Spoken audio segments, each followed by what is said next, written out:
তবে ট্রিসের ডাকাডাকিতে ড্যারির খুব দ্রুত জ্ঞান ফিরে আসে এবং জ্ঞান ফিরতে সে তার সামনে একটি কাপড়ে পেঁচানো লাশের মতো কিছু একটা দেখতে পায়, যেটা দেখে রীতিমতো তার গলা শুকিয়ে কাঠ হয়ে যায়। ভয়ে ভয়ে ড্যারি সে লাশের কাছে যায় এবং লাথি দিয়ে ড্যারি বোঝার চেষ্টা করে সে মানুষটি জীবিত আছে কিনা।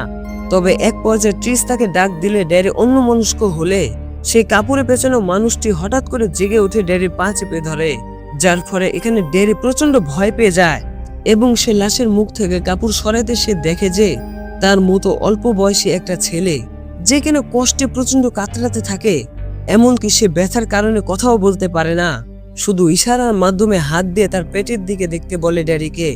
এবং তাৎক্ষণিক ড্যারি তার পেটের কাপড় সরাতে ভয়ে কাঁপতে থাকে, কারণ সে দেখে যে কেউ একজন তার বুক চিরে ভেতরে অঙ্গ প্রত্যঙ্গ বের করে নিয়েছে এবং তার বুক মোটা একটা সুতা দিয়ে সেলাই করে দিয়েছে।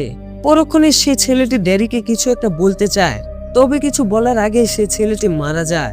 প্রতিমধ্যে ড্যারি ভয়ে ভয়ে সামনে যেতে থাকে এবং লাইট দিয়ে আশপাশটা দেখতে সেখানে সে অনেকগুলো লাশ এমনকি মানুষ কাটার সব যন্ত্রপাতি দেখতে পায়, যেটা দেখে সে অনেক ভয় পেয়ে যায়।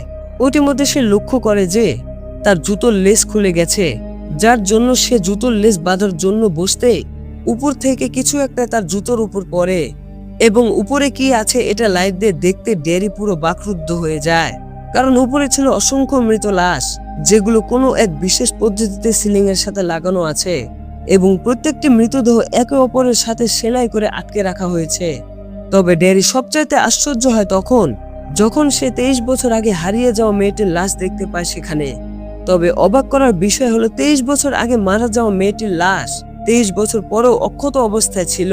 অন্যদিকে ট্রিস রাস্তার সামনে দাঁড়িয়ে ছিল সাহায্যের জন্য, তবে নির্জন এলাকার জন্য সেখানে খুব কম মানুষ যাতায়াত করে।